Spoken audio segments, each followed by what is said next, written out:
All right, welcome to week 7. I'm going to have it in my head that it is week 7 because yesterday I was in week 8. It's week 7. Welcome to week 7 Q&A. Obviously, you can ask anything about what we've talked about this week or any other questions that are coming up. We've got a few questions in the Facebook group, but not that many actually. So feel free to start popping your hand up. Feel free to start writing questions in the chat and I'll just keep letting people in. So I'm going to start with questions from the Facebook group because I can see that Zaina's here, so I can answer her question. Just let Rebecca in. And I see Dipty's hand up, so we'll come at you next. So, Zane, I have to say, like, I loved your brochure. If anyone's read your brochure and doesn't want to immediately go on and buy the product, then I don't know what's wrong with them because I'm like, oh, I don't have one of those boxes. I need one. So I'm like, oh, right, note to self. I also love buying from people who work with me because I always think like it's like a virtuous circle it becomes, doesn't it? So I'm always looking for things like that. I'm like, oh, I've got some clients that might like that. So, Zane, your question was, are there any further website guidelines to meet a corporate need? So my corporate website, we have had somebody do an accessibility check on it. So I work with a woman called Kim Scotland. She runs my corporate website and she does the accessibility check to make sure like the e-readers can pick it up, that it's compliant with all the rules. So it's worth thinking about that. And then the other thing I would say in terms of guidelines are, let's people in. The other things in terms of guidelines are when you're writing, it can be really easy, especially if you're super creative or you're wordy. Like I'm a wordy person, you probably noticed that. It can be really easy to get a bit carried away, especially when it's something we care about. And then that what happens is we write lots more than we need to, and we use lots of adjectives. And a way to review like your corporate website is to go around thinking, are any of these do these adjectives add value? Because the shorter and the crisper you can get your wording for corporates, the better. So that is my main guidance. The other thing is make sure that you've got like privacy notices, that your cookie work is compliant. I know there's some issues with that between the US and UK stuff at the moment, but really it's just about making sure you're going along with best practice and following the guidance. If you are going to take anyone's details through your corporate website, make sure that you are compliant with GDPR and you know how to manage that. There's loads of free resources around GDPR in this country that you can go on and download just to make sure that you're in the right space. So those are, I think, the main things that I would say. As I say, you can look at Kim Scotland's website, sign up to her list because she does our website, our corporate website for us. She doesn't do our small business website, but she also used to do the NHS website, so she knows her stuff. If you're dealing with something as sensitive as medical records, you tend to be pretty good. So I sort of sought out someone that I knew would make us a bit foolproof on that sector. Zane's next question is, I have 2 different websites, products and services, which I will not bring under one umbrella in the near future. Should I have 2 different business cards for this purpose? Yeah, I would suggest you probably do want to do that. I have seen some people have a double-sided business card where they've got one business on one side and one on the other. And I've seen that quite nicely, especially someone I know who does that. Part of their kind of brand is that they are like a multifaceted person, like they're always starting businesses. So it's kind of like a part of their brand to be like, hey, it's this business or this one. But yeah, you can definitely have 2. I actually only have one because I only have like my corporate business on business cards. I never find that small businesses tend to ask for it. They tend to be more like, what's your Instagram, what's your Facebook, which before I started working with small businesses in this way, I would never really have thought to be on there for small business. Okay, right, let's go to questions with people on the hands up, and then I'll come back to questions in the Facebook group if I see that people are here, because sometimes they join and they've missed the question. So let's go to you, Dipty, you're first up. Go for it. Hey Carol, how are you? Good, thank you. How are you? Yeah, not bad, thanks. Not bad. So I watched the training this morning and caught up. I feel completely overwhelmed at the thought of doing a brochure. Where do we start with that? Right, let me quickly go. Have you got a website I can look at, Dipti? Yeah, diptisolanke.com. Right, I was pretty sure that you did have, because I think I've been on it. diptisolanke.com. I need to add that page for corporate services. What was that? Sorry, it broke up a little bit there, Dipti. I still need to add a page for corporate services. That's fine. That's okay, because I think what you're offering is the same service. You're just going to be offering it to a different client. So I wouldn't worry that if they come on this at the moment, they'll be like, "Well, there's nothing for us here." Don't worry about that. So let me just have a little look, because looking at your website just now, I can see that you've already got the majority of the information that you would put in a brochure there. So really for you, this would just be about pulling together some of that information, maybe adding a little bit of information around how you would deliver that in a corporate environment. Sorry, let me just let people in.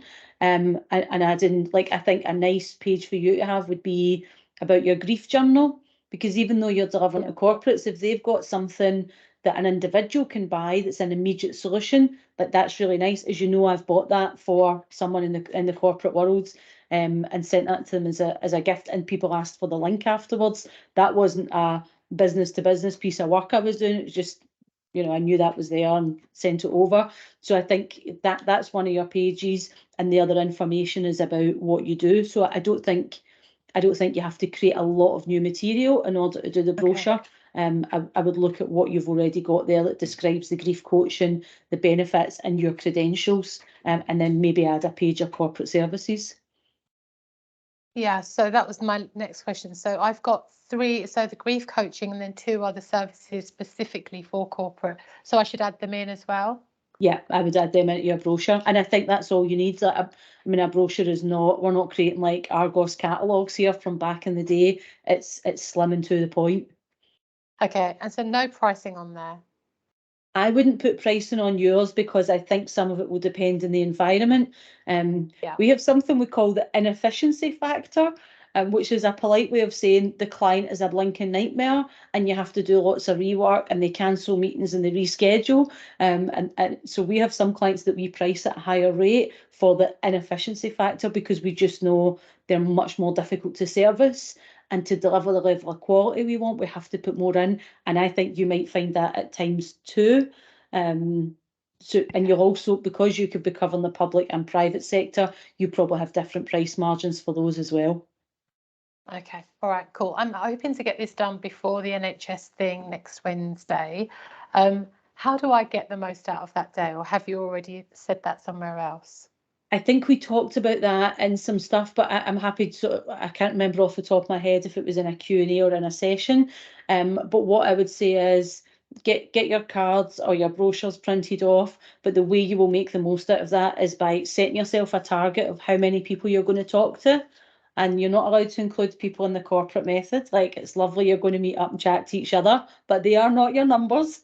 But set a target of like 20 or 50 people that you're going to speak to who are new, that you're going to tell about what you do and hear their feedback, because that's really useful to hear whether you're going to have to adapt things, whether they're a good market for you or not. Like, feedback is a gift in our businesses. It's free consultancy. So only by speaking to people can we generate it. And also it builds our confidence in telling people what we do. So I would say that's the plan, and think about, think about those pitches that I talked about yesterday. Try some of them out. If you're kind of going between a few, try them out and see what lands with people. But remember that one person is not a sample for research. So if you meet someone who's not receptive, not responsive, looks like they're having a whole miserable day, don't use them as a research person. If you get someone that's just like totally dismissive, treat them as an outlier, unless you get 10 people saying the same thing, because everyone can have a bad day. So that's my advice for everyone going to that day, and for you, that's definitely applicable. Okay, cool. Thank you. That's super helpful. Thank you. You're welcome. Next is Emma Can. Good morning, no, afternoon. Good afternoon. My question is around what's the role of networking in all of this? And that's really broad, I know, but if there is networking, is there benefit in going to certain events? Is it things like the Meet the Buyer events? Is it groups? Is it using LinkedIn? Is it kind of using your network to grow your network? Like, what, just something around the role of networking on this, because I feel like that's important, the connections. So I'd just love to hear your thoughts on it. Yeah, so networking is the #1 activity that converts work in my business, and it will be the same for you folks. Like, you will always find your network as your net worth. Next week, when we look at take it to market, we'll do some pieces around thinking strategically in your business, where you're going to network, how you're going to network, who it's going to be with, and how you're going to plan it. Because the reality is, you could spend 100% of your time networking and creating lots of interest and never converting any into work, having a great time, but you want to be really strategic. And when you start to get out there, you start to get invited to more and more things. I probably turn down 10 things to every one thing that I do, because I've had to, and some of that's been trial and error. I've gone to some things thinking this will be great, realised I've had a great time, but this is a complete waste of my business time. This is hobby work or social work. So, and I don't mean social work in the way as in social work as a concept. So you do really want to have a way of tracking how useful your networking events are. I don't track people, because I know some people track people, and I just find that a little bit uncomfortable, because I feel like you get into the space of, if I'm doing something for you, what am I getting in return? Like, I don't operate any aspect of my life in that way. Like, give with no expectation and see what comes back is what sits with me personally and my values. Also, because I don't find it easy to ask for help or ask for things a lot of the time. I can ask for you guys, like, I'm going to ask any company to take a meeting with you. I'm much more reticent about asking for a thing. I'll ask for a meeting, but only because I know that I offer service when I'm working with people. But it's really, really important. You will find that it will always be your biggest converter, and it will always be your biggest referral system as well, because once you get clients into your net, once you convert your network to clients, they will convert their network to clients for you on your behalf. And that's so powerful. It's the lowest cost way of doing business, and it's going to get you the highest quality of clients, because those people will know exactly what you're like. Because there's nothing worse than you win a client and you're not what they expected and they're not what you expected, because you get through the work, but it's kind of, sorry, I'm just letting people in still, but it ends up not being a great fit. Whereas people who've worked with you are really good at being able to describe what you do and what it's like to work with you, and vice versa. They'll send you the kind of clients that you want. So absolutely, that's the most, if I had to give up everything else, that's the only thing I would keep, because I know I could generate sort of 300 grand a year in my business just from my network consistently. Yeah, okay. So I think I've got the similar thing to you, that I don't really like the term networking because there's sort of some of that you just talked about, like it's sort of, I'm going to get something from you and you're going to get something, and it feels a bit kind of like using your network. The word using I don't really like, so it's good to know that you can do it in another way. It's just like knowing, balancing that with being strategic, because I do wonder sometimes if I'm missing out on not asking the right questions. Like, should I be asking people if there is a way that they can help me, or if they can connect me to people, but not doing it in a way that starts to feel like I'm using them. So yeah, I don't know if that just becomes, you find your own way with it. Like, it sounds like you still find it tricky in a sense, but I think it becomes easier over time. I never call it networking. Like, you see me use the word networking in some of my social media because people know what it means. In my diary, if you ever see I'm going to a business event, it's always called business development. So I colour code everything in my diary so that I can assess strategically, like, where do I spend my time? Because you know what it's like, you can spend the time doing the stuff you like, and sometimes you have to go back and say, okay, pull everything off my diary. How much did I do business development? How much did I do work? How much was I faffing about?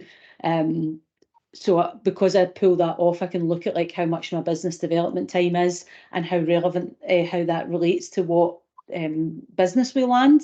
And there's usually like a 12-week to 6-month lag between business development and it converting to work.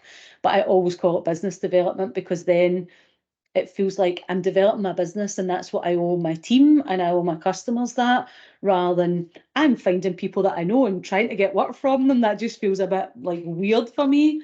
I think relevant to everyone in this group will be the fact that because most people in this group are underrepresented in boardrooms across corporates, so probably everyone on here feels that same thing of, oh, I'm not great at asking for what some people who have a much bigger sense of entitlement are used to asking. And sometimes when it's maybe like a newer, bigger client, I'll sometimes just role model what I see other people do. Like I'll watch the people who just stroll in and be like, hey, can you connect me to this person because I want to work with them? And I think I could ask that question because I'm just as able as you. Sometimes I know I'm more able. So sometimes we have to model that behaviour we see from the people who are like used to having the spaces at the table, because no one ever taught them to doubt that they could just ask. And you don't see anyone going, oh, cannot believe he walked in here and asked me to make that introduction. In the business to business world, it really is fine. I think if you're being like, I will sometimes have someone approach me and like, and my sense for it is pretty good, and it'll be like, hey, I've been looking to speak to you for ages. I'm like, okay, I know what's coming next. And then they'll like almost start to warm me up and then they'll make the ask. And I'm kind of like, if it's through LinkedIn or we already like are in the same world, just come out with the ask in the beginning. Like I'm okay with that. Yes, if we develop a relationship.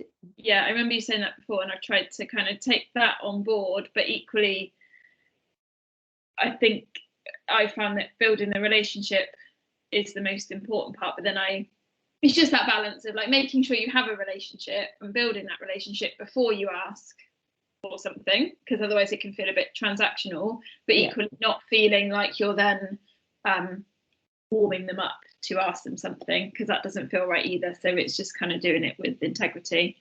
Okay, but it's good to know that it is important and that you still struggle with it a little bit in terms of the asking and the balancing that, because that I think is going to be the thing that's coming up for me. So yeah, if anyone's got any other thoughts on that they've done, I can see some things in the chat. I'll have a look. Thank you. Yeah, I had to ask someone last week for a bit of a professional favour because I basically needed their insight into something. I put myself forward for something which I went back and forward for a while. It's basically a non-exec type of role. And I needed to ask them a question because it was really important to I'm in the final phase of the interview at the moment, and I needed to know something. And I just was like in my own head about it, like, well, they're busy. And I phoned them up. I sent them a message, said, could we have a call? And they're like, oh, I'm so glad you asked me. That was their actual response. I'm so glad you asked me. And they were kind of pleased that I saw them as the person with that insight. And I could tell when I came off the call and they were like, oh, you like basically I've done lots of things to help them in the past and never asked. And I could see that actually I was creating a bit of reciprocity because they didn't feel they could ask me for any more. Whereas in my head, I wasn't like tallying up, oh, I've done these 5 things for you. But in their head, they felt they couldn't ask me for any more things or any more help. And it almost felt like I'd redressed the balance. So it was a good little note to myself to be like, you have to lean in and ask for things too. Like I'm an oldest child, high achiever, so I always get a bit that self-sufficient, and I'm really good now at asking my team. But I get that sometimes when you go out to the rest of the world, you're like, no, I can do it all on my own. So yeah, lean in and ask. People do like to help, don't they, generally? So if you ask and then they don't want to help or they can't, then that's fine. But generally, like you say, actually, they probably saw that as a real compliment that you went to them. So I think it's good to like reframe things like that sometimes, isn't it? Yeah, definitely. It was a bit of a lesson for me. My favourite project director I ever worked with used to phone me all the time and say, hello, Carol, can you help me?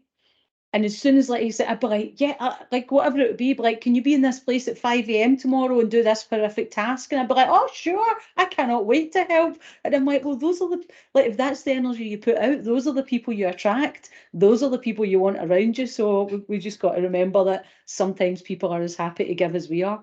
Yeah, thank you. You're welcome. Let me just have a little look. Someone asking to see Zane's brochure. It's in the Facebook group. It looks fabulous. Helen is asking, great question, Helen. How do you assess events for how useful they'll be the first time you attend, or is it just trial and error? So sometimes I'll ask other people. If I know like they attend, I asked other people about something a few months ago, because you know that way your gut instinct is quite good. I kind of suspected the way something was, and I asked a couple of people who go, is this thing like this? And they were like, oh, absolutely. And I thought, that's not for me. That's like, it's their vibe, it's not my vibe. But sometimes, yeah, it's trial and error, but I'm really selective about how much trial and error I do. That, you know, if it's a huge cost of time and resource, I might not go to it. I might just try and shop around for other opinions.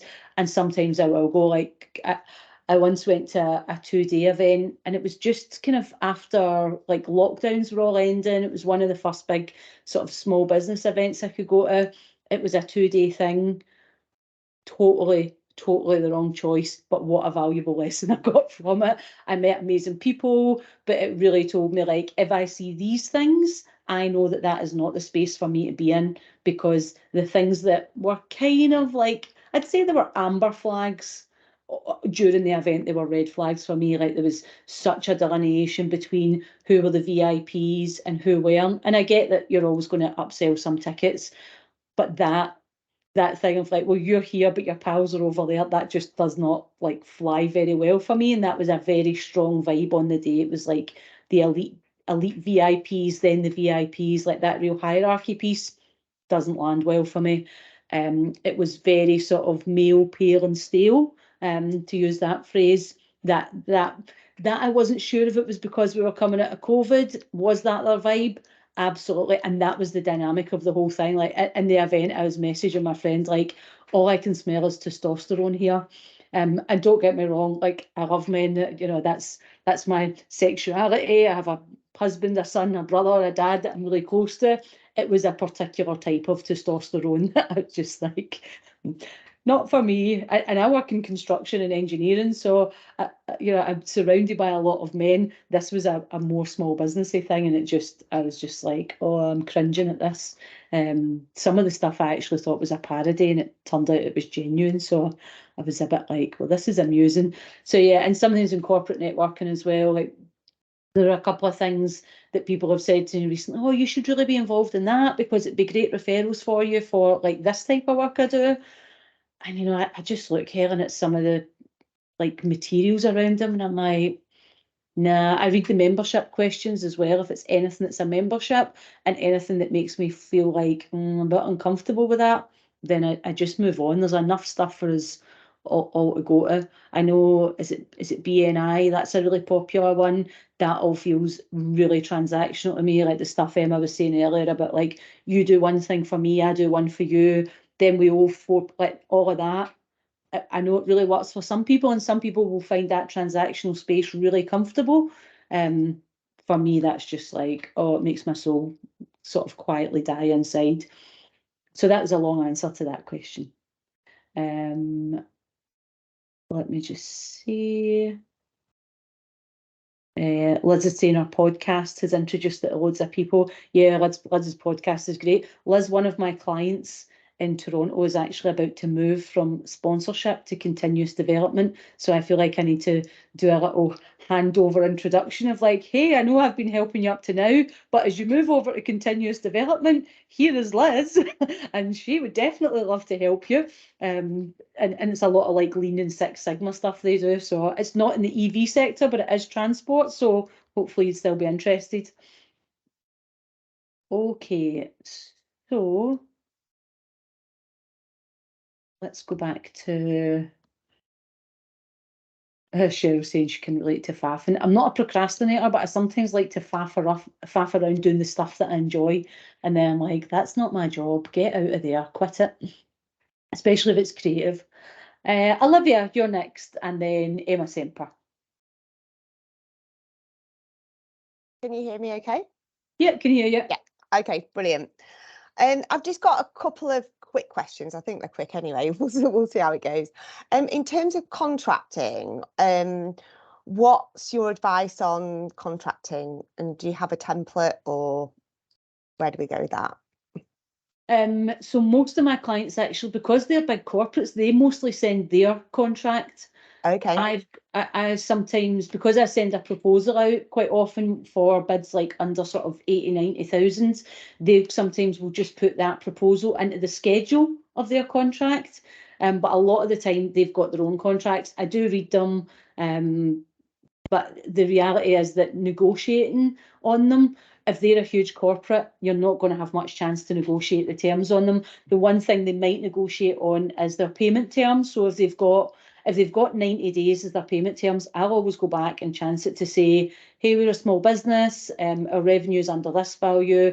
Is there any chance that you could consider paying us within 30 days?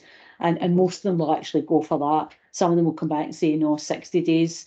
But mostly they send the contracts. I do have to have a suite of contracts for my own associates, because in my consultancy business, most of my employed team basically service the consultancy team, and the other consultants are associates. So I've got contracts with them. I spent a few years working in a contract department doing sort of corporate commercial work. So they're kind of based around my knowledge of that. If I'm ever in any doubt, I'll go to a lawyer and ask their advice. But I Okay. tend to find that everyone gives me their contracts. Okay. So if you were, because I know you do some training, don't you? So Yeah. if you're delivering the training, would you not want to send your contract to them on that, or still would that be the same case that you'd receive theirs? Yeah, Okay. I receive theirs, yeah. I'm Right. trying to think, is there anyone? No, I know in training the main thing that we end up having a chat about is the intellectual property rights. Okay. So that tends to be where the main sort of discussion and negotiation is around, are they looking to buy them? Are they looking just for me to go in and deliver? How are they going to use that? That tends to be the main discussion. But no, I think I'm just thinking off the top of my head, every client we're with that we deliver training for, we are on their contracts. Okay. Okay, that's really helpful. Thank you. And then I was just curious about doing market research calls. So I've done it in the past with my one-to-one coaching business, where I would invite people onto a call saying, I'm doing some market research. Would you be willing to answer a couple of questions? And it's been a really helpful way to step into that, developing a connection with somebody. And so how do you think that would work with corporate? So if I was to approach somebody in L&D or somebody in HR and said, I'm doing some market research around leadership and teams, etc., would you be willing to answer these questions, just to be able to bridge that gap between getting on the call without being salesy, if you will? And I'm just curious whether you think it will land or not. I think you have to put something in it for them, because when you work in corporate, even if I sort of knew you and liked you and thought, oh yeah, I'd like to work with Olivia, unless I was at a very senior level, I don't have the authority to spend the company's time and money in a way that I can't directly relate to the objectives. Now, anyone who's worked in corporate will tell you there's hundreds of people that just do what the heck they like, but I'm pretty corporate when I'm in corporate, so if it's not aligned to my objectives, why am I using the company's time in that way? So I would kind of need like a what's in it for me type of thing. So it might be that you run it's market research, but there's a bit of training delivered as part of it, or there's like 3 useful tips that you're going to give in exchange for the market research, or you're connecting them with each other. That could be it. That I think will be easier. You get some people who take you up on it, because there's people who like to talk about themselves, like we all kind of like that. But I would say the more you put something in it for them, the more likely you are to get buy-in. Yeah, brilliant. That's really helpful. Thank you. And then I'm doing Lisa's challenge this week on the presentation. I don't know whether you're aware of it. I'm aware of it, but I'm not on it. Okay. I'm not saying I'm struggling with it, because I think it's all brilliant, but it's obviously quite a lot of it's consumer tailored led. So if I was to create a masterclass or a presentation more aimed at corporate, so more aimed at an opportunity for, say, L&D or HR people like that to come and listen to 3 tips on X, Y, Z, do you think they would go to something like that? I don't know. I'm just curious as to taking that everything Lisa's teaching us and swinging it into the corporate world and running free masterclasses and things like that, and whether it lands. And I'm not quite sure whether it does or not. Wanted to get your thoughts. Yeah, it's hard for me to say because I know that Lisa's running that, but I'm just not involved in that side of the world at all.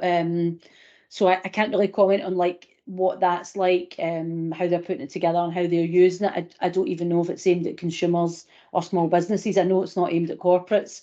I find that webinars are, if you call it a presentation, they won't come, because when you know what it's like when you work in corporate, you get like a presentation fatigue. Someone will be like, here's training, and really what they mean is, I've written everything I know on 300 slides and I'm going to read them to you. And you're like, great, that's what I needed today. But I've found webinars, especially if they have an element of interactivity, really, really productive. Like they always generate as work. We've actually not done any for a little bit of time because we've been doing some with a client that basically meant we couldn't give away the same content for free. Like we've had a bit of a moratorium, but we'll go back to running 4 webinars a year. I used to do them all through 2 professional institutes, and this year we're going to move to doing them ourselves because we have to share basically the traffic otherwise. But it's been great for us because they're like, if you go on my website, like they link to them. APM's just such a big credibility piece for us. But now we have to like abide by their rules. I like rules, but I like to be the person who writes the rules and then obeys them. Don't we all? Yeah. Yeah. So we're going to move back to that, and we find it a huge converter, absolutely huge converter. It's really got to be value led though. Like I can't spend the webinar selling my company or selling me. I really have to be like, I basically have a rule of like 30-second introduction to myself or the business, and then everything else is deliver value, because that's what sells. That's what sells. Them knowing that I can talk about how difficult their role is and give some solutions to it, that's what converts them into working for us, or working with us, sorry. Okay, so can you just talk me through like your intentions behind the webinar, and what like why are you doing it? To connect, to grow your network, to add value, to get people, like just like your intentions and sort of briefly what that content will be? Yeah, sure. So we're really clear. My intention is to position myself as the international expert in project sponsorship. Okay. So that's intention 1. 2, to give people who work in sponsorship visibility that the problems they have are not theirs alone, so that they know it's a shared problem. And 3, the solution to some of those problems. And then 4, come and work with us. Okay, I love it. I love the simplicity, Carol. I love I like a simple answer. I do like a simple answer, because the people I work with quite often work in highly technical, like complex environments.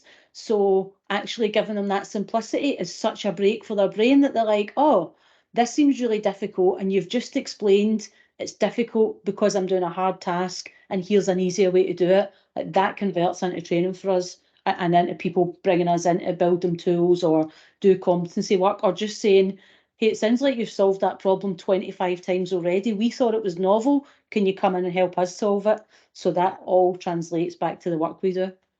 Okay, brilliant. And then in terms of the 4 times a year, what's your intention? Because I'm guessing, what's your intention behind 4 times a year, and when you will do those as well?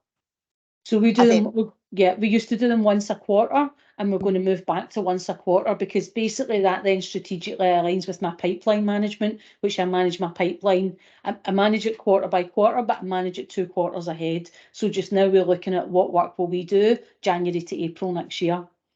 Okay. And how long do you tend to run it for? I run it for a maximum of an hour, which will be 5 minutes faffing about, getting everyone in the room, 30 minutes probably of content, 30 to 40 minutes of content maximum, absolute maximum, and then 15 minutes of questions. And this year what we're going to experiment with, and I'll share with you how it goes, we're going to experiment with 2 1-hour webinars and 2 30-minute webinars. Okay. Because when we build training, so I'll share you with you one of my trade secrets here. And when we build training, we have an underlying rule, not an underlying rule, a first principle rule, that no part of any of our training can last for more than 15 minutes of any one person talking. We either have to switch presenters, give people a task, put them in a room. So when we do corporate training, we break every 15 minutes because we know, and people don't feel like there's a break, but we know that we break them just listening to content, because we know that your energy level and your concentration dips every 15 minutes. So we switch it around on that basis. So we're going to experiment with 2 30-minuters, which will mean that we'll drop out the questions, because the feedback from some people is they were going to get us in to work with them, but I answered the question on the call, so they didn't need to. Okay, right, okay, brilliant. And in terms of the time of year, will you just run it when it works for you, or will you do that strategically according to the I've forgotten the word, like their year end and things like that? Will you do it more strategically, or just do it whenever? Kind of once a quarter when it suits my diary, but we also, there are certain times that we avoid. So because we do a lot of rail work, we would never do it in the week of the timetable changes. So like that for us knocks out 2 weeks of the year, one in May and one in December. We'll not do like between Christmas and New Year. And then we'll tend to avoid the end of the financial year, because we work with quite senior people, so they tend to be in that whole business reporting, scurrying around. I think next year we'll do one that will be quite strategically planned for when you might have money left in your budget. Yes. So we do that as a phone round just now. And because we're in a period of quite a lot of growth in both businesses, we're looking at how do we make some of these things a bit more easy, a bit more automated, get to bigger audiences without it all being driven by me. And I think that's one of the ways we might trial that. So actually from that'll probably be a 30-minute webinar, and we will have an offer available on the back of that that's basically, here's how to use all your surplus money. Yeah, definitely. And then final question, what time of day do you find it works well for corporates? Morning or lunch, morning or lunchtime. Yeah, that's when we get the biggest hits. However, if we're running an in-person event, it's after work that gets the biggest. Okay. Why not afternoon? What is that? People tired then, or I don't know. I don't know. I know that we just seem to get a good turnout in the morning and at lunchtime. Probably because our target audience are busy, and I think probably yours are as well. Yeah. Okay, brilliant. That's really helpful. Thank you so much. Yeah. That's all right. Leslie saying she does one once a quarter as well. Oh, Leslie, I have to ask you if you would send me the details of your course for teenagers, because we were away last week with family, and someone was saying, people that do this money work, do you know anyone that's got one for young people? It's like, I do indeed. I will get her details. Emma Semper, you're next. Hello. That was really interesting listening to what you were just saying about webinars. And I've just got another question on the back of that. How do you promote that on like LinkedIn, or is it more reaching out to the people you already know? How do you build the momentum for that sort of onboarding? So we do a lot of it through professional institutions, so they will promote it. So they'll send it like to their entire members list, and they'll also promote it on LinkedIn, and so will we. When we've done them for ourselves, we've done it on LinkedIn, and we've done it through like our newsletter or just through posting. But I've also got like a list of people who are like my sort of professional community, so I'll send them a link as well. And then what I tend to find is, and this is why we're moving to a better way of managing it, I find loads of people turn up who I've never heard of, but people have sent them the link. So that tells me that I'm not getting that link spread far enough, because I'm part of a very small professional community and I should be able to target them better. Yeah. No, it's just interesting to know, because I suppose I've been looking at how I can promote my upholstery workshops, as in rather than, and I've been looking at pulling together a brochure in terms of how the benefits of it and how it can help organisations, and the bits that, well, I suppose the problems it's solving, it's all to do with mental health and well-being. Within the brochure, would you pull out some nuggets of information to say, are these the types of problems that your businesses are facing? Like does that make sense in terms of? Yeah. I'm just looking at someone in this group stuff the other day, and she specifically talks about, absenteeism and people not returning to work after breaks. I don't want to say like all her details, but basically she's called out the problems and then she gives her solution, and it just reads so well when you're like, here's the problem, here's the statistics around it, here's how I fix it for you. Okay, that's very much similar how I've written it out, as in it's mental health, limited collaboration, missing innovation, as in, because it's really the types of stuff we're doing, it's inspiring, it's people that are sat at a computer all day, how are they physically getting inspired and creativity if all they're doing is producing, you know, reports and that type of stuff. So that's how that answers that question. Can I just say as well, I think for you, because you can actually physically show what you do, like I think even a recorded webinar, we'll experiment with some recorded webinars next year for small businesses, and because our YouTube stuff works quite well. But for you, like a pre-recorded webinar where you've got some, and it might be that even you do it live and you cut to some footage of, it could be like at 1.5 speed of you actually showing them the work, that will really make it real for people. And I think one of the things you want to talk about is for employees, like basically people shouting innovate at you louder really doesn't help when you're not used to, like, you don't know how to move into a creative mindset, and you don't know how to move into thinking creatively when you are, like, I think you can really talk to that about, are you telling your employees to innovate? Great. Are you giving them the tools that allow them to access the parts of their brain that are creative? Are you setting that environment? Like for you, I think you should really lean into talking to that space. Yeah, because the biggest part of the thing that my biggest creativity comes when I'm making, because my mind switches off and it allows you to empty out and go into that zone. So yeah, that really helps, because it's just getting in the right language without being bombarded by, because the biggest aspects are, it's tangible. It's because most people don't do physical building, it's all around.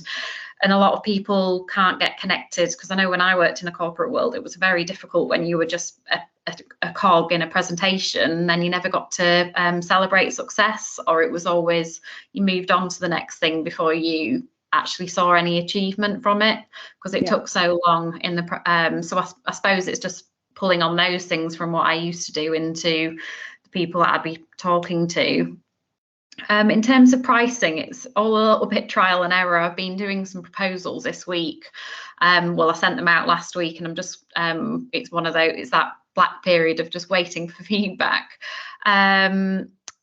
I've put together some things where it's running 2-hour workshops, making a notice board, and I think what I'm trying to ask is, I think I need to put like a minimum number on it, in terms of, because if somebody came back to, so the proposal is to run a workshop for 10 people for a price of X, and I do like an AM and a PM session, because so it would be me working, you know, traveling, because I couldn't afford to run like a workshop for 2 hours for £1,000 and just do it once, because there's all the time of getting there, coming back. I suppose what I'm trying to say is, if somebody came to me and asked me for something like that, do I just need to set like a minimum price that I'm willing to run a workshop for? And then if they add on extras, then it just becomes... Yeah, and the way you can filter that out is you can say prices from X amount, and then people know, well, you've not got anything under that price, and that's fine. Because you think that's not out of reach for people in terms of like because I've got two sort of packages. One's for a smaller product, that's for 2 hours, and it's basically saying £1,000 for 10 people. And then I've done something else that's a bigger product. It's 3 to 4 hours, and it's £195 per head. So it's basically £2,000. That's not out of reach. Think about the money like that's wasted in corporates on stuff, and you know that's something quite unique you've got, that people, like, if it's unique, you get to charge a bit more of a premium. You'll end up paying more as you grow this. But I've got a client who paid £60,000 for a 1-day communication course for like 40 people, and it was rubbish, and they got a 1-page printout from it. Right. Okay. I've got another client who's just paid us 5.5 days to deliver something that they have spent over 100. We've done the thing in 5.5 days. They've spent over $100,000 on it in the last year and not got the output. So if ever you're doubting yourself, because this is my trick to myself, when I was like, oh, 5.5 days, that's quite a lot for that work. And then it's like, They've been working on it for a year. They haven't made any progress. They spent 100 grand. I can charge them 5.5 days of work. Yeah, and that's what I'm thinking. I just probably need to put my prices up. But yeah. Just be really clear with yourself, like what you know that you don't work under. Like that was the big transformation for me, and like being in my own head around day rates is knowing this is my minimum price, and I actually only work at that price on a certain type of work that's easy for me to deliver, and I don't really do it anymore at all. But my deal with myself was I only do that if I know I'm going to have a cash flow problem and I need to get the cash in, and then anything else below that rate, I don't do it at all now. Yeah, no, that makes sense. Fab. Thank you very much. That's all right. Rebecca Ann, you're next. Hi, Carol. Hopefully this is going to be quite a quick one. I quickly scrolled down what I would say is a bit of an elevator pitch. So can I just sort of say it? This is going to probably mean Go for it. very to anybody else but you. So I'm a leading expert in developing, overseeing and evaluating assurance processes which proactively address compliance, regulatory and government initiatives. Do I need to add anything like in an efficient, cost-effective, saving manner, or do you think that's just read? I think that's, yeah, that I hear that. I take that as read. You might want to say it again to me, because did you say who you do it for? No, I've just said I'm a leading expert in developing, overseeing and evaluating assurance processes which proactively address compliance, regulatory and government initiatives. Okay, no, that's fine. Can you say that to my client that I'm going to introduce you to? Yep, totally. I'm going out there on Sunday, so I'm going to have a chat with them about setting up a meeting with you, because I think we're going to lose one of our assurance teams. So we and actually we're about to probably lose one person as we're about to take on I think a lot of additional work. So yeah, we definitely want you in that discussion. Yeah, definitely. And now actually this is I'm quiet over the summer. Cool. Just wait. So yeah, get me quick. And then for assurance, do you think, I'm trying to think what a brochure would look like for me, because most people just want to know basically my CV. They just want to know that I'm a safe pair of hands. So should I just sort of basically use almost my CV to do a bit of a one-pager? So it's basically my CV, or what? I think I would, if I was you. Now I'm going to end up buying, Rebecca, so I'm going to do myself out of work here. But if I was you, I would start to think, like, what's your specific framework for it? Like, what are the key things that you bring?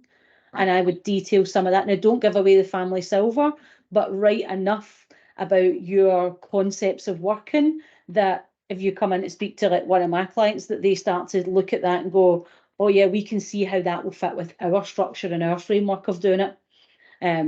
Because that will just show them that you're more than just a contractor, because that's what I don't want you to position yourself as an assurance contractor. I want you to come out with that assurance consultancy approach, which means you bring your own ideas and solutions to the market. Okay. Whereas as a contractor, you're coming in and applying other people's solutions for them. And I think you've got that consultancy mindset. Like you're going to hate it if someone comes in.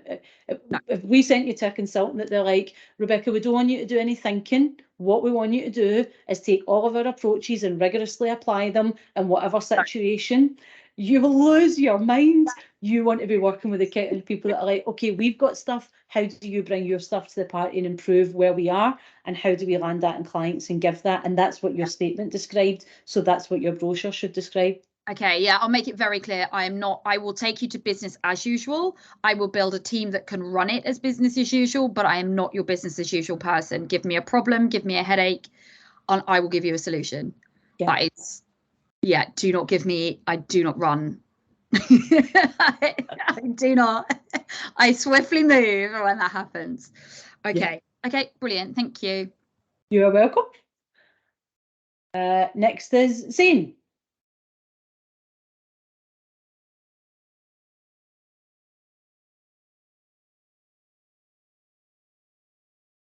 It took me a while to find a way to unmute myself. That's all right. Sorry, Carol. I just wanted to ask a follow-up question to my questions about actually about the product. I did mention in my post that I feel a little bit anxious about the fact that I mean I put the 5 steps of you know, on the brochure, 5 steps to easy to order, so they're sort of aware of my terms. But you did mention today about a payment structure, that there's a 90 days, that they tend to give 90 days and you ask for 30 days. But this is a physical product, so I'm quite anxious that that might all be the point where I lose the order if I ask for 50% upfront.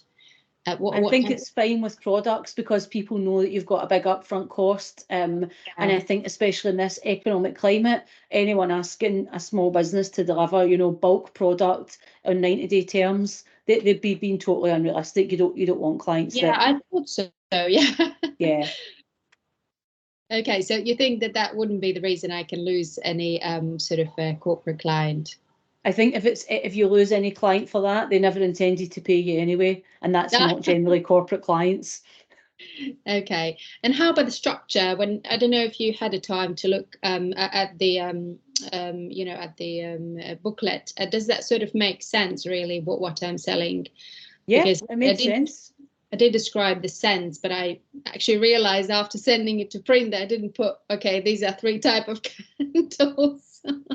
No, I thought I knew what I would be getting. I thought the fact you had already thought about what your bulk order discounts would be certainly made it look like, oh, this is happening all the time, like she's selling in this. So I think that I would never say fake it to make it, but it creates the impression that you've thought about this, you know how you're going to go with it. So no, I thought it was really good.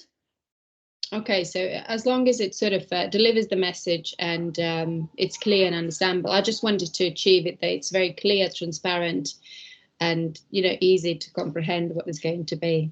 Thank you so much. That's all right. I thought it was really nice. It's like, I want this. and that's what you want your sales and marketing stuff to do, isn't it? That people are like, yeah. oh, give me that. Yeah, I think that's the main thing. So thank you so much for kind feedback. Thank you. You're welcome. Next is, I'll let you know, oh, we're okay for time. Next is going to be Sneha, then Harpreet, then Cara. So Sneha, you're next. Hi, sorry, I've not been able to attend as many sessions as I want to, so I'm glad I made it to this one. So how are you guys? Nice to see you. I'm good. I think we're all good. I feel like people have like got good energy this week. They're getting it done. Yeah. They can see what they need to do next. Yeah, awesome. No, it's wonderful hearing how you're doing. So amazing. Gives me inspiration as a total newbie at this. So no, that's great work. So a few little things I have to ask, and I know you've probably gone over this before because I haven't had a chance to go through the videos and stuff, so I am behind. So apologies if you have done this already. Couple of things. Procurement lists. I wanted to have a look at to see if there was anywhere particular that I could have a look at it. So today I just kind of Googled it, and I came across the government one, which you probably already talked about or may have gone over previously. But that looks like a really good site, and there was a few options on there that would be suitable actually for me to be able to put myself forward for. First question would be, is there any, I mean, as I'm totally new to this, it looked amazing, but I wouldn't even know where to start to put myself forward. I'm in the stages of starting to set up my proposal, my one page, all that kind of stuff. Not done yet, but I do have a CV that covers a lot of that stuff that they're requesting. But using that type of site, is there anything that I should be aware of? Because it looks really good. Is it too good to be true, or is it quite hard to get in, or what should I be aware of? So I can't remember off the top of my head which module we've talked about it in, but there are, or Q&A, but if when you catch up, you'll see like a bit more detail. But certainly what I would say is the government one is good because it brings together all of the government buying into one place. You can filter it, because obviously you don't want to look at everything, like they're buying so much, you know, you'd lose your life just sitting going through it. I know. So be really be really choosy about like what stuff you want to be having sent to you. And then you like, what I would say is if you're in America or you're in Canada, you're unlikely to win work just from a tender list. Like if you're unknown, you won't even if you write a great bid, not really. But in the UK, you can win work from a procurement list if you write a good tender, even if no one's heard of you. That's the sort of, so you can definitely win work for it. What I'd say as well is when you bid for stuff, even if you don't win, the good thing is you've put yourself on that company's radar. So they're like, oh, well, that didn't meet the criteria, but now we've heard of Snare, maybe she'll be on our list the next time we start to send these out. So it's a good thing to do. The other thing is, and I used to evaluate tenders all the time. It was a big part of my role. People sometimes get this idea in their head that they should answer the questions that are not on the tender, and they should like do all this creative, exciting work that doesn't answer the fundamental questions. And no one in the tender evaluation side has any leeway whatsoever to score you on anything other than answering the questions they've asked. So Okay. like when it's like a set of questions, answer them in the really formulaic way and use all the language that they have used. So when we're working with, we only really work on big tenders now. So when we're working with a client, we will take all the language out of the tender document and we will actually assess it to make sure that our bid has all those words in it. So if they ask for whatever it is, say they mention green water bottles, you can bet that we'll have 10 sentences in there that talk about green water bottles. If they mention particular aspects that are quality, then in the quality section, we'll have said how we deliver those particular aspects. So like, I think as entrepreneurs, like we're great at being creative and coming up with new ideas. That's great, but we have to describe our new ideas and creative solutions in the way that answers the tender question. Now, if you've got a total novel approach, my top tip for you is put it in an appendix. So put that in there where it's not necessarily scored, but that you can show them, hey, this is my way. Your tender response must answer all their stuff. And look at the weighting. So where they allocate points to things, make sure that you do that. Right. Okay. That's really helpful. And when you say tender, I'm really sorry, dummy question. When you say tender, is that when you're talking about your whole proposal and your sort of your putting yourself across? Is that what you mean by tender? Your Applying tenders, for yeah, that's the you're bid. So applying for it. yeah, that's your response to the bid. Yeah, you're submitting a tender. Right. Okay. Okay. Perfect. And where else would I find? You probably have got this in the course somewhere where I would able to see other procurement lists. So private companies don't tend to put theirs on like a collaborative list. So you'll find it either through their supplier chain, Okay. through their procurement people. Sometimes they'll do like meet the buyer events. That definitely is in the research module. So you can go and have a bit of a look at that and you'll see some of the answers. And there's, I think it's in Kartra, we've put on some suppliers that we know. So where they've either run a supplier development program or you can get onto their list. So it'll be an Excel spreadsheet. It'll be called something like company research or something like that. So go and have a look at that. Okay, perfect. Perfect. Just a couple of other short questions. Is there in the because my trouble is kind of getting started, I think, because I'm feeling a little bit overwhelmed in deciding what to do. But is there in Kartra sort of like an email introduction, like a first email that you would send to a client, an example or something like that? So I don't have that, and I do get asked for email templates. The reason is I don't do any of my work with corporates via a template because my clients know each other, and I don't want them to ever share anything that they go, she just sends that to everyone. So I have a personal relationship with them. Yeah. So like, there are ways you can do it, yeah. but I'm really specific. But remember, my principle is this: remember the acronym BLUF, bottom line up front. So you want to put the bottom line up front when you're writing an email to corporates. Like no one's reading 5 pages of introduction till they get to the point of the email. Put the point of the email up the beginning. That's what I would say. And put it in the subject line? Yeah. Okay. Then last question, where do you want us to confirm the face-to-face meetups with you? So there's an email out this week and you just click on the link in forums and that will let you confirm which ones you're attending, give me any dietary requirements and any accessibility requirements. What I should say as well is you do not have to have a diagnosis in order to write what your accessibility or accommodation requirements are. If you've got some, put them in. We're very happy to do that. Okay, perfect. And that's coming out this week. It's not out yet. It's already out, yeah, but came out last week. Yeah. Last week. Okay, I'll check for that. What do you know what the subject line would have been? Was it the corporate method? It should be. If you can't find it, drop me an email and we'll just forward it on to you. Okay, cool. It was Okay, that's great. corporate method updates. Oh, corporate method Updates. updates, yeah. Okay, perfect. Okay, that's great. Thank you very much for that. I appreciate that. No worries. And if you're feeling overwhelmed and you don't know where to start, this course builds on task by task.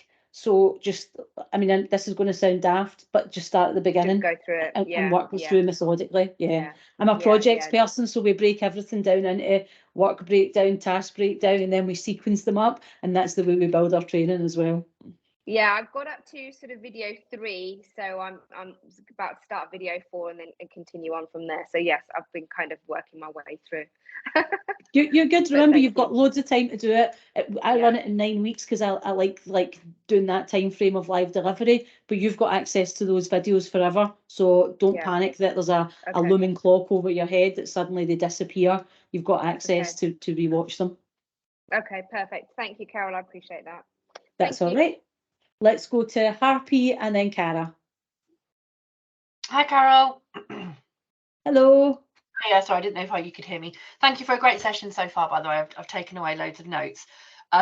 Just thinking about that thing that you said. Do you know, sometimes when I hear about people doing training for tens of thousands, and then my husband gets it quite a bit in his company, he's like, they were absolutely rubbish. And I'm like, why are they paying these people like money and they're absolutely rubbish? And yet I get this amazing feedback and I just can't get in there. And I always ask him, how did they get in there? Oh, it's because they know the head of HR, or it's because they know that, you know, that person in L&D. It's really got me thinking about, you know, I have a lot of these people in my network on LinkedIn, but I don't do much with them. And it kind of leads me into my question.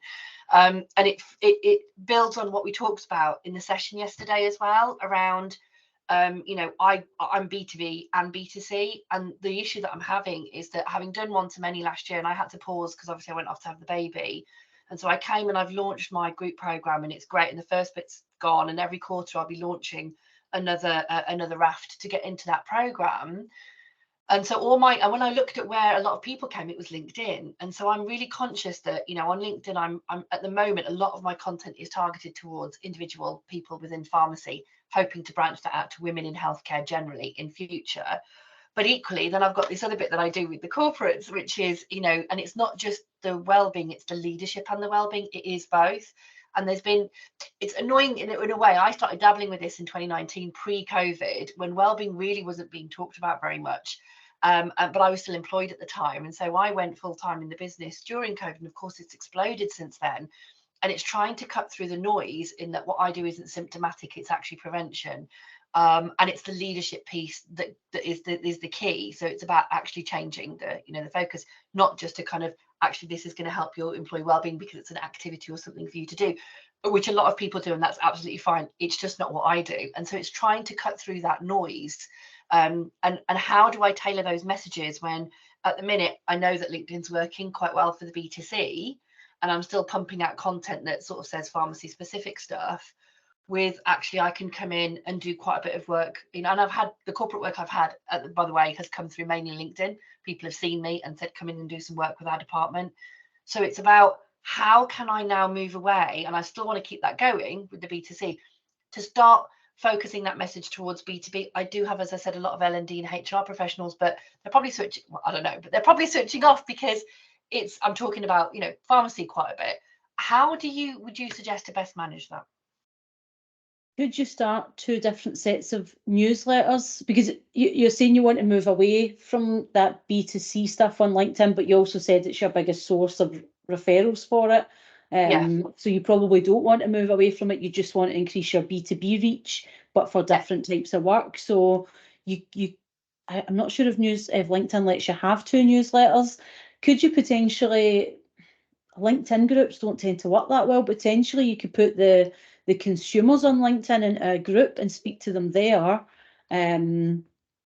Because I think what you probably want to do is strategically, before you think about how you deliver it, strategically map out who are the 2 groups of people you're speaking to, what are your messages to them, and then where are you funneling them for sales. So how are you following up for sales in them, and then work out how you're going to put that message out there. If it's going to both be on LinkedIn, then I think you just need to make it really clear when you're speaking to a consumer audience and when you're speaking to business, because those people should start to respond, and LinkedIn will do a bit of the algorithmic work for you anyway. But I think start with that strategic piece and then map it out from there. Okay. The way I did it is that I make it a bit easy for myself, where I actually only speak to corporates on LinkedIn and I speak to small businesses elsewhere. We're going to have to look, because we're amalgamating this piece of the business into the wider business this year. We'll have to look at some of the things through trial and error of how we manage that. But I suspect I will always keep LinkedIn for my corporate work, because it's our highest profit margin. It's our most lucrative part of the business. I did do that, and I think whilst I was off, because I had content still being pumped out, I focused on the B2C just because it was easier whilst I was off. And I had kept LinkedIn B2B only. So I think I'm going to have to think about that. I mean, I could do a LinkedIn newsletter for B2B. I also have a lot of B2C in my email list, and they're mainly B2C. So I suppose the other way I could potentially do it is have the two groups. So that was I also have another question as well, Carol, just on I do a little bit of associate work, but that was just through people that I've met. Again, if I wanted to go in, I know a lot of people like yourself will go in and do, you know, you'll have contracts with organizations, and actually if you want someone to come in and do, I hate it when they call it soft skills, but that's what it gets called, soft skills training, particularly kind of hitting the well-being piece as well through the soft skills. What would be the best way to try and find those types of organizations, do you think, that we could do associate work with? So is it like, do you mean like where I work for another consultant and we go in and deliver for them? Yeah, so the consultant's got the contract, because that's been quite lucrative for me, but again, it's only come through people that I've met. So if I wanted to try and do that, and hopefully the work will then speak for itself, and they would ask for me again, that's the idea. But you know, is there any way, is that something you would advocate, number one? And if so, how would we go about trying to find people that we could do that to get our foot in the door with some of these companies? I would definitely advocate for it. I mean, it's a huge part of my business, and a lot of the time it makes it really easy, because I know if I go out and deliver the work really well, they will be keen to have us go back in, and also they'll actually put some of their procurement people onto doing some of the tender and bid writing, and they'll put resources into it and they'll promote us. So I really like doing that kind of work. We do loads of it in North America, and actually it gives us an extra level of protection, because that's a very litigious environment, and the work we do is technically complex at times, so we need quite a lot of insurance around it. So yeah, definitely advocate for it. It also puts you in places that you might not get as a solopreneur, so it's worth doing that. The way that I find it is I basically I went and looked for who are the organizations who are in clients that I want to be with, and then I got in touch with them and had discussions. Now some of them I ruled out because I went and met some people and thought I would not be a good fit here, and I do not want to work with you. Some of them I ruled out because I just thought I don't really like the terms. And then I had an instinctive, is that the word? Instinctive response to some of them, where I thought, these are my people, this is my way of working, these are the values that work for me. One of them I was wrong about, so my instincts were wrong, because I then thought, no, I do not like working with this company. And the other ones have been people that I just thought, yeah, these are people I value, we're similar, it works well. So it's a bit of do your research and figure it out. Yeah. I don't do a lot of work for the big four, because that's very formulaic. They always look to squash your day rates down a little bit. So I don't do an awful lot of work for those big four consultancies. I tend to work for kind of values-led big consultancies. And do you, I mean, I've negotiated some percentages, but I don't know what the industry standard would be. So if you were going in, you're talking about a day rate, do they ever sort of say, actually, this is what I'm getting for it, and you can have, this percentage? Do you ever discuss that at all? Or is it always just, this is my day rate? Yeah, they do discuss that, but other than where I do a share of the business development, and then I get a cut of the overall win on the bid, as well as my own day rate, I only work on either my day rate or on a fixed fee arrangement. So I'll say, well, for that work, here's what my fixed fee would be. It's X thousands for this amount of work, or for this outcome of work, or here's my day rate. And unless they offer me an enormous number of days, I don't really negotiate on it. I'm genuinely in the space now that I just don't worry about work that's below what I'm willing to work for, because there'll be other work that comes up. Okay. That's super helpful. Not quite at day rate yet. A lot of the stuff that I do is usually an hour or two online, so I can't it's usually a kind of an event fee that I ask, like an hourly fee, really, more than anything else. Yeah, But my day rate I sometimes have to divide because they only need a half day, so it's 4 hours. 4 hours of that day rate, yeah. Okay, I mean, that's what I've generally gone with, and then I've just said to her, if you want a particular percentage, you need to negotiate a higher rate with your client, because that's what I'm going to charge. And so depending on what you want, and she's done that, and actually it's worked quite well. So okay, that's really good reassurance. Thank you very much, Carol. Thanks for answering my questions. That's all right. Carol, we get to you. Thank you for being so patient. No worries. Okay, so a couple of quick ones. So firstly, I wondered if you know where the Cardiff event is yet. No, because, oh, hang on a second. I just need to check that. Yeah, I'm okay.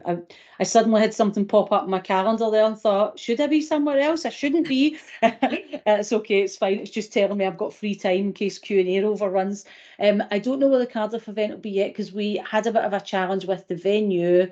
We've got quite low numbers for Cardiff, so that actually gives us a bit more flexibility, but it will be within easy walking distance of the train station. Perfect, thank you. I'm just trying to work out where to stay, and so yeah, I just wanted to know roughly, but I'll go with the train station as a... Yeah, I usually stay at, is it the Claythorne or the Clayton? I usually stay at the Clayton when I'm in Cardiff, so it will be, and that's near the station, it will be around that area. Perfect, thank you. So I'm just trying to be quick because I'm mindful of time. That's okay, ask your questions. In terms of the kind of social feedback, so you've said things like you've checked people's LinkedIn or you've checked their websites, or you've kind of gone through some of these things, you've checked out kind of where we're at with them. I wondered if you're going to do that with everyone and if there's any kind of formal feedback on that, because I think when we were doing the challenge you said you would kind of check and feedback on people, but I don't know if I've missed, is there a formal process? Like, so it'd be really helpful to see as an outside person coming in, what is it that you see from the business? Because I think I'm a bit scattergun, if I'm honest, in terms of what goes out there. So it'd be really helpful to know, okay, as someone coming in, what do you see, what's helpful, and just to help with building strategy. So I don't like systematically go through every single person because I know not everyone will complete the course, not everyone will take it forward. If people send me a link, I'll generally look at it. What also happens is if I see people like ask me questions or comment, I'll sometimes then follow their links to look at their stuff because it helps me answer the question. When I know who's all coming to the in-person days, I will be looking at all of their stuff because then that helps me tailor the shape of the day. But if you've got a couple of things you want me to look at, just like send me the links, put the links in the Facebook group and tag me in it. And when I go in, what I do is go into the group every now and then and just scroll through, see what's all there, and I'm happy to give you some feedback. Perfect. That would be really I might do a little bit of a session and maybe do it as people move into the membership because I don't want to overwhelm people, but I sometimes do like a little bit of a digital audit session, which is where basically like I'll show you how to digitally audit yourself. So I might maybe do that maybe like September or October in the membership just to show people this is how to do that digital audit of yourself. Yeah, that would be really, really helpful. Thank you. And I have put a post up today in the corporate method just while I've been on this call, just people share their links there, because I thought also it'd be helpful to look at each other's, where people are saying, oh, I'm doing this on LinkedIn. I thought, oh, it'd be really helpful to see what each other are doing and connect. So I put a post for anyone who wants to share their links so we can look at each other's. That's a great idea, especially because people, like the more eyes you have on it, the better, and especially people have got specialisms as well. They're like, oh, well, I know this would stand out. So the healthcare people might pick up things that I wouldn't because I don't work in healthcare. I'm not in that sort of expertise, but I'll pick up what a corporate would see and I'll get like a particular impression. So yeah, it's always good to share with other people. Perfect. Okay, and then the final question was, lots of people have said to me that I should be doing some, I know you were talking earlier about kind of webinars and things like on LinkedIn. People have said to me you should join like the CIPD, like ask them if you can do a webinar and kind of collaborate with some of the people who've already got an audience and go into listening for them and kind of, kind of take some of their engaged audience kind of and let them know what you're doing at the same time. But I just wondered if you have any advice on types of people that would be helpful to contact and how you would do that to try and set those things up. Yeah, I think that would be really good for you. Next week when we do take it to market, I'll talk about like finding those professional institutes. Professional institutes are a really good way to market for people like yourself because it gives you like that credibility badge, because you know, there's people out there selling anything and talking about anything in the online world. It's really good to be partnered with one of those agencies, because what it says is, we've vetted this person, we've checked her credentials, we know her background, we're putting our trust behind placing her in front of you. And that's a really good, that's why professional institutes are a great way to put yourself out there. I think for you, CIPD could be really good, because you're then getting in the front line of the people who not only manage people, but deal with the remains of the disastrous management of people who are in the situations that you can talk about. So Sam Labanzu, who's in this group, is deputy chair of the CIPD. She's really good at giving people advice on like how far out it's booked, what you have to do to get in with them. I think other ones that would be good for you, you've kind of got that sort of duality of approach of, you can go anywhere where there's a very high number of women, because you know that they will have those as employees. But equally, you can have a bit of a hyper focus solution for places where there are very small numbers of women, because what you quite often find then is that the solutions for those women are underdeveloped. Yeah. So that there's almost like two sets of messaging you can use there. So I would sort of split it in that way. Yeah, and I don't only target women. Like, I do also see men who I think often are neglected a little bit. Like, people assume it's a women's problem, but actually, you know, the men are bereaved too. Very often don't get any support and don't have the same level of leave, etc. So yeah, I think sometimes that's a missing bit, really, where partners are forgotten a little bit. But yeah, that's really helpful. Thank you. And is any particular wording you would go to kind of partner with the professional institutes? Anything you think is helpful to know in that kind of initial email? Or I think if you can get along to some of their events as an associate or like as a guest, it's a really good way to figure out like what the style of that particular organisation is like, and then tailor it to them. But definitely look on their website at, well, what are the key issues that they are solving for their members, because professional institutes will be focused on certain things every year, and because the members pay to be part of these organisations. Those of us that are in them, we're paying big fees, so we look for, what are you meeting our needs? So look at what they're saying about that and then target it. And actually, I think that point about men suffering that bereavement as well, there's definitely a place around some policy advice there for organisations, because very much policies focus on what sort of entitlement you can give to women, not so much for men, because it's focused on the health piece for women. So that's definitely something that you could go in with. Perfect. Thank you very much. You're welcome. I think that's us for today. Well, I will let you all go. I am going to go and finish. I think, Rebecca Ann, you're still there. I am finishing an assurance report this week, and I am just softening some of the language, because we tested some of it with the client and they went like this. And they did it quietly, and I could see them sort of getting further back in their chair. So it's like, okay, let's just soften some of the language, because they are new to assurance and we need to like help them without terrifying them. So I'm currently softening the language without losing the message that says, this is a bit of a mess and you're going to have to fix it or you're bust within a year. All right, I shall let you all go and see you all on Monday for week 8. Take it to market, getting it out there and doing it. Take care, folks. See you later. Bye.